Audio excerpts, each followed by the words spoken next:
Welcome, Ciara Coogan.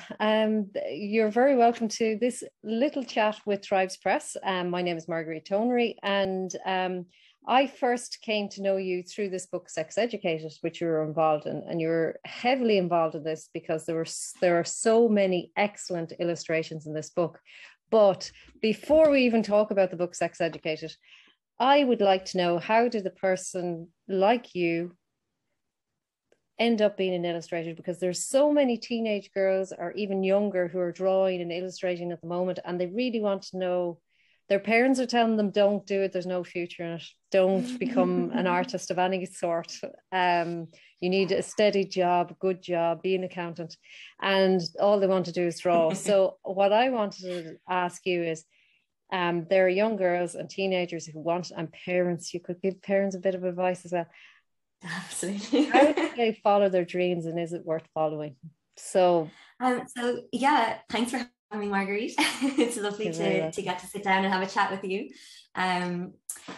Good question. And I think my response is going to be a little bit different than, we'll say, another illustrators would be, because I think I was given that same talk, I suppose, when leaving cert time rolled around and I started thinking about what I wanted to do going forward.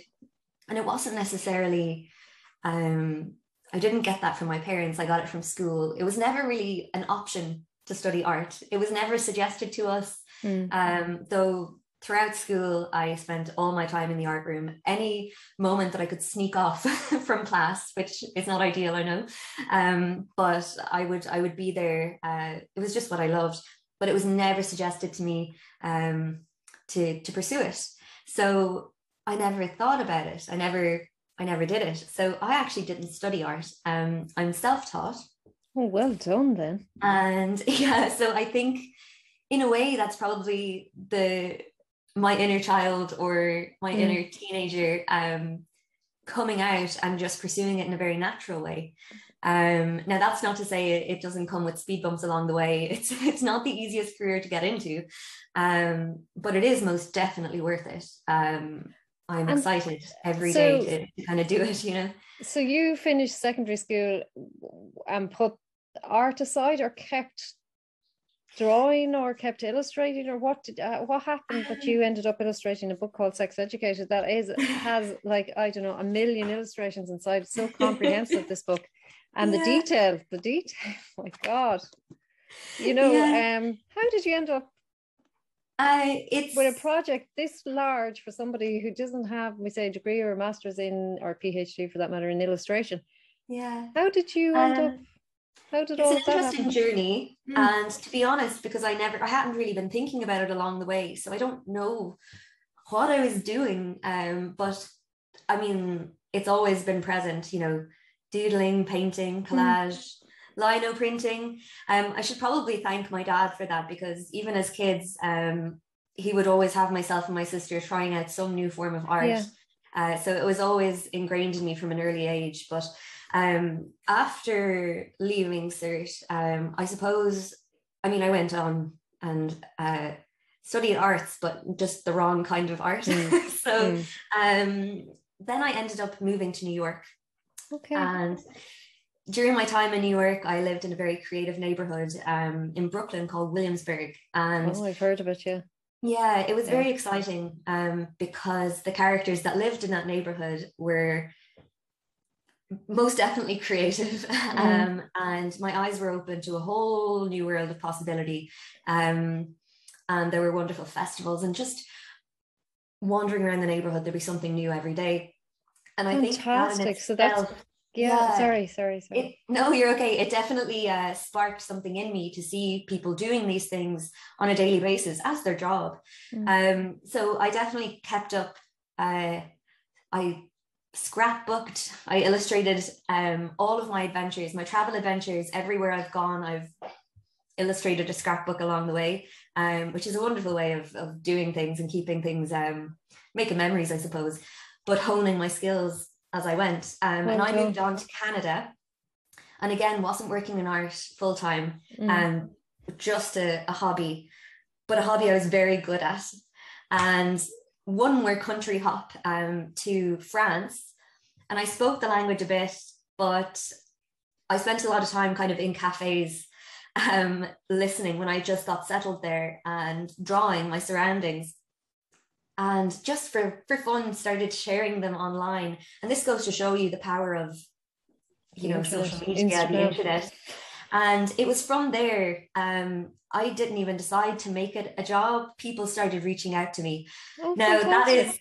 that is, it's very much so the fairy tale Yeah. of becoming an illustrator, because I realize I'm quite aware that doesn't happen for everybody. And there is a very strong culture of illustration in France, because you have the comic books or the graphic novels. So there's a very strong culture there. And there's also that kind of, there's fantastic universities dedicated to art and illustration and different forms of art. But in particular, the illustration I'm focusing on because of the book here. But you were competing against some powerful illustrators there, and you were getting the jobs and coming out on top. Well done. Well done. Thank you. So I guess I was very grateful for the fact that people were reaching out to me. So I took the opportunity of both hands and rolled with it. And it's hard work. It's really is a grind when you're starting at the bottom of the ladder and trying to make a name for yourself. But I guess, and that is true, because I have spoken to a lot of illustrators, and they've said that it takes 10 years to get a book, to get to a point of illustrating a book, and they are very good illustrators. But that'll just show you it's perseverance with your profession.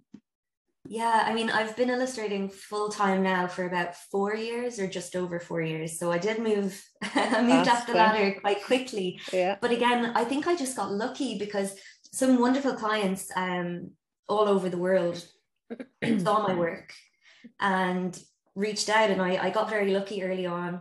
I celebrate all the jobs, like the smallest to the largest, they all make me do a happy dance. So I think that in itself, the enthusiasm and the joy I get from it makes me chase it even more.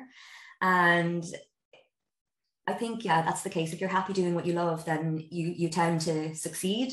I wouldn't even be a competitive person. So it's interesting, especially as you say, like in France, it's interesting to have been able to compete with those top names.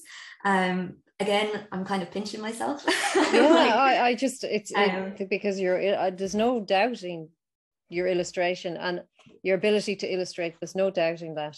And we had, at the very last minute, we had to make a change on one illustration, and you came back within no time at all with the illustration done. And I said, wow, that is a very good illustrator that can get to work modifying something that quickly and have it looking that good. So it's a tribute to you, and well done on that. And I have to say that each and every illustration in this, I think what distinguishes a good illustrator from a great illustrator is that attention to detail. Oh, thank you. And you have the attention to detail in your work. And I suppose as a book publisher with Tribes Press, what we would look for always in illustrators is their attention to detail. It's that extra little thing that makes that book stand out.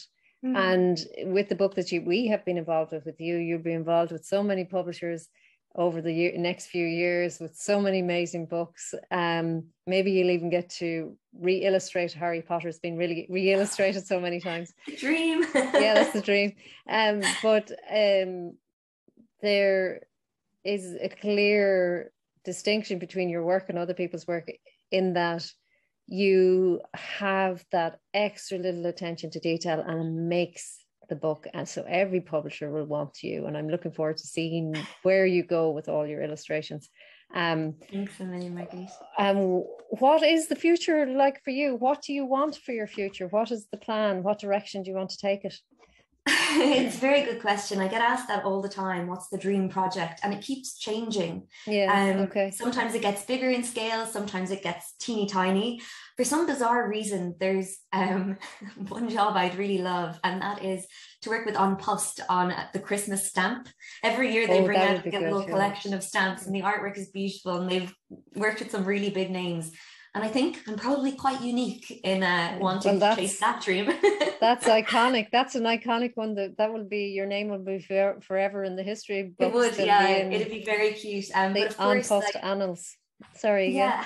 having worked on Sex Educated, you know, obviously it was a wonderful project. It was a long time in the making, which I suppose goes back to the quick editing of an illustration. When you've worked with artwork, there's 100 illustrations in the book. And when you've worked with it over the course of a few months, you know them so intricately that reworking it is quite easy, because you're just so familiar with the artwork and with what you're trying to convey. And I but did in really saying love... that, you can't take from your talent. In saying that, it was I know. your talent. I need to learn to claim that. But haven't quite got there yet. But I definitely love to work on some more long-term projects. I'm currently it's interesting as an illustrator, because a lot of projects that I work on are kept under wraps for quite a while. And I'm working at the moment on an international project with a very big brand, and it brings a lot of excitement to me to get that recognition and to be able to work with somebody where my work is going to be seen worldwide. But there's something to be said, Marguerite, about getting a book with Grace Alice and with Sexual Health West, and obviously with yourselves, being Galway based. Yeah. You know, there's nothing like it. It's a whole other level of just joy and enthusiasm, and obviously with the topic, it's such an important book. Yeah, it's such an important book. Brilliant. There's so much in it. And you were the perfect illustrator for it. Well done. The detail is incredible. I thought you must have done anatomy in university to get the detail that precise.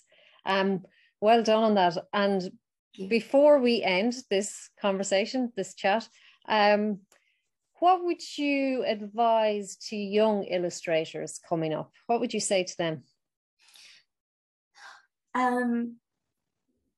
Initially, I would definitely say that it is a possibility to chase dreams in the world of art or the world of illustration. There's something very magical about illustration as an art form, in that it conveys a lot without the use of words. So you will always find a need for illustration, no matter what. So there is a future in it, and an exciting future. There are art schools to go to, or there's, you know, the route I took of just not giving up and continuing to illustrate. Social media is your friend, which I would never really agree with as a whole, but sharing your artwork and joining communities of people online around the world who will support you and, you know, reshare your artwork, but just continuing to create and not being afraid of sharing is vital. And another thing, I talk to so many people and they say, oh, I'm not good at drawing, I'm not good at art. Look at some of the tip-top illustrators in the world have the most childlike drawing style. And the thing is, it's not about perfection. You know, my illustrations are not lifelike,